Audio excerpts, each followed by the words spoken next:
Hello दोस्तों, मेरा नाम रूपाली है और मैं अभी बीटीसी कर रही हूँ। मैंने प्राइमरी स्कूल में टीचर के लिए परीक्षा भी दिया है। हमारे घर में कुल 4 लोग रहते हैं। मैं, मेरा भाई और मेरे मम्मी पापा रहते हैं। मेरी उम्र अभी 24 साल है। मैं अपने शरीर को भी मेंटेन करके रखती हूँ और रोज सुबह ही व्यायाम भी करती हूँ जिससे कि मैं फिट रह सकूं। और मेरे भाई की उम्र 21 साल है। हम दोनों एक दोस्त की तरह रहते हैं, जिस वजह से हम दोनों आपस में एक दूसरे की बात भी शेयर करते हैं। एक दिन मैं अपने भाई से कुछ सीक्रेट बातें कर रही थी। मैंने उससे पूछा, राहुल, तुम्हारी कोई गर्लफ्रेंड है कि नहीं? राहुल बोला, नहीं दीदी, अभी तक ऐसी कोई नहीं मिली। अगर आप जैसी मिले तब तो प्रयास करूंगा। इतने में ही वहां पर मम्मी आ गई और राहुल को किसी काम से बाहर लेकर चली गई। मेरे भाई के मुंह से आप जैसी बात सुनकर मेरे तो होश उड़ गए थे। मैं बस उसके ही बारे में सोच रही थी। यही सब सोचते सोचते कब मेरी आंख लग गई मुझे पता भी नहीं चला।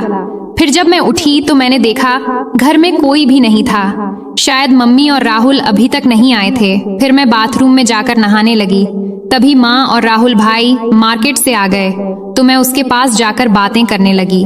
फिर वह अपने स्कूल चला गया और मैं भी अपने कॉलेज चली गई। मैं अपने कॉलेज में जाकर अपने भाई के बारे में ही सोच रही थी, क्योंकि आज तक किसी ने मेरे पर डोरे नहीं डाला था। फिर तभी मेरी एक सहेली मेरे पास आई और बोली, अरे रूपाली, तुम क्या सोच रही हो? इस पर मैं बोली, नहीं नेहा, मैं तो कुछ भी नहीं सोच रही हूँ। फिर मैंने उससे पूछा कि नेहा यार, कोई उपाय बताओ कि कैसे पैसा कमाया जाए, क्योंकि अब तो हमारा कॉलेज भी खत्म होने वाला है। नेहा मुझे गुस्से से देखी और बोली, अरे चल यार, हमारे लिए पैसे कमाना आम बात है। फिर हम दोनों अपने अपने घर की तरफ जाने लगे, क्योंकि हमारा क्लास नहीं चल रहा था। मेरी सहेली अपने घर की तरफ जाने लगी, इधर मैं भी जा रही थी। तभी मैंने रास्ते में अपने भाई राहुल को देखा। मुझे तो उसको देखकर मेरा होश उड़ गया। राहुल अपने साथ 3 लड़कियों को लेकर घूम रहा था। मुझे उस पर काफी ज्यादा गुस्सा आ रहा था, क्योंकि पापा इतना मेहनत करके पैसा लाते हैं और हमें पढ़ने के लिए देते हैं, लेकिन यह सारा पैसा बर्बाद कर रहा है। फिर मैं उसी गुस्से में घर चली आई और राहुल के आने का इंतजार करने लगी। मैं मम्मी पापा को भी यह सब बातें बताना चाहती थी, लेकिन मैंने नहीं बताया कि शायद उन्हें ठेस पहुंचेगी। फिर शाम के समय जब राहुल घर आया तो मैं उसके कमरे में गई और देखा तो वह टीवी देख रहा था। मैंने उससे पूछा, राहुल, तुम मार्केट में लड़कियों के साथ क्यों घूम रहे थे? उनके साथ मत रहो, वरना तुम्हें बर्बाद कर कर देंगी। उसने कहा, नहीं दीदी, मैं तो घूमूं। उनके साथ घूमने में काफी मजा आता है और मेरे लिए यही समय है। अब नहीं, घूमूं तो कब घूमूं? वह मुझसे गुस्से में भी बोल रहा था। मैंने उसे बहुत बार समझाया कि तुम ऐसा मत करो, लेकिन वह नहीं मान रहा था। मेरे बहुत कोशिशों के बाद वह बोला, ठीक है, उनके साथ नहीं घूमूं, लेकिन मेरी भी एक शर्त है। अगर तुम पूरा करोगी तो मैं उनके साथ रहना भी छोड़ दूंगा। मैं बोली, हाँ बताओ, क्या शर्त है तुम्हारी? तो राहुल तुरंत बोला, जैसे लड़कियां मेरे साथ घूमती हैं, अब से तुम मेरे साथ घूमो भी और मेरी जरूरतों को भी पूरा करोगी। मैंने उससे कहा, नहीं, ये नहीं हो सकता, मैं भला क्यों तुम्हारे साथ घूमूंगी? तो इस पर राहुल बोला, तो फिर ठीक है, मुझे मत समझाओ, मैं जो भी कर रहा हूँ तुम मुझे मत बोलो। फिर मैं बोली, चलो ठीक है, शाम को सोचकर बताती हूँ। इतना कहकर मैं उसके कमरे से अपने कमरे में चली गई और बैठकर सोचने लगी। अब मुझे पूरी तरह से समझ आ चुका था कि मेरा भाई मुझसे क्या चाहता है। मेरे भाई की कही हुई बातों को सोच सोच कर मेरे दिल की धड़कन बहुत ही ज्यादा बढ़ गई थी। मैं अब तक यह सब एक्सपेक्ट भी नहीं किया था कि मेरा भाई भी मेरे साथ ऐसा कुछ करने की सोच सकता है। मुझे तो लगा था कि बाहर का कोई लड़का ही मेरे साथ पहली बार क्रिकेट का खेल खेलेंगे, लेकिन ये बातें सुनने के बाद मुझे लग गया था कि मेरा भाई ही मेरे जवानी का उद्घाटन करेगा और मेरी ताबड़तोड़ क्रिकेट खेलने वाली ख्वाहिश को पूरा करेगा। ये सारी बातें सोच सोच कर मेरे दिल की धड़कन इतनी बढ़ चुकी थी कि अगर कोई सामने रहे तो उसे आसानी से सुनाई दे जाए। फिर मुझे कुछ दिन पहले की भी बात याद आ गई कि वह मुझे कैसे देख रहा था। मैं उसको पूरी तरह से समझ गई थी कि वह क्या करना चाहता है। मेरे पास तो बहुत बड़ी समस्या थी कि अब मैं क्या करूं। अगर मैं हाँ नहीं बोलूंगी तो वह उन लड़कियों के चक्कर में बर्बाद हो जाएगा और उसकी पढ़ाई भी खराब होगी। और अगर हाँ बोलूंगी तो वह मेरा भाई है। फिर मेरे दिमाग में अचानक ख्याल आया कि शायद मुझे भी उसकी जरूरत है और ये बात घर में ही रहेगी, इससे हमारी इज्जत भी बची रहेगी और मेरा भाई भी सुधर जाएगा।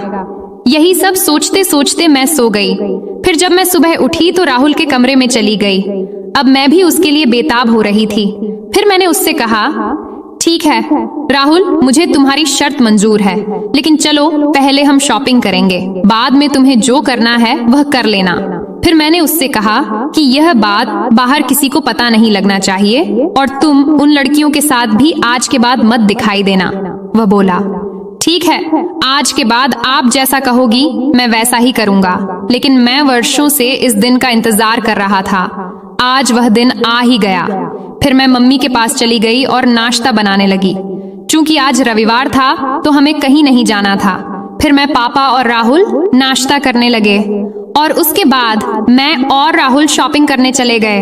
मार्केट जाकर राहुल ने मुझे कपड़ा दिलवा दिया और अपने लिए भी कपड़ा ले लिया साथ। मैंने अपनी मम्मी के लिए भी एक साड़ी खरीद ली। फिर शॉपिंग करके हम एक रेस्टोरेंट में गए और वहां से खाना खाकर घर चले आए। फिर शाम होते ही मेरा भाई राहुल मुझसे कहने लगा, चलो अब अपनी शर्त पूरा करो। तो फिर मैं भी शर्त के मुताबिक अपना काम करने लगी। हम एक कमरे में चले गए। कमरे में बहुत ज्यादा अंधेरा था तो मैं लाइट जलाने को कहा। इस बात पर मेरा भाई भी राजी हो गया। वह मुझसे कहने लगा कि हाँ, लाइट जला लो, मुझे आज सब कुछ साफ साफ देखना है। और उसने लाइट जला दी और धीरे धीरे करके क्रिकेट खेलने की तैयारी करने लगा। मेरा दिल बैठा जा रहा था। मेरे दिल की धड़कन समुद्र की लहरों की तरह उठ रही थी। वह साफ साफ किसी भी सामने वालों इंसान को सुनाई दे रही थी। लेकिन मेरा भाई इतना वाइल्ड था कि धीरे धीरे करके मेरे साथ वह सारी चीज करने लगा जो एक पति अपनी पत्नी के साथ करता है।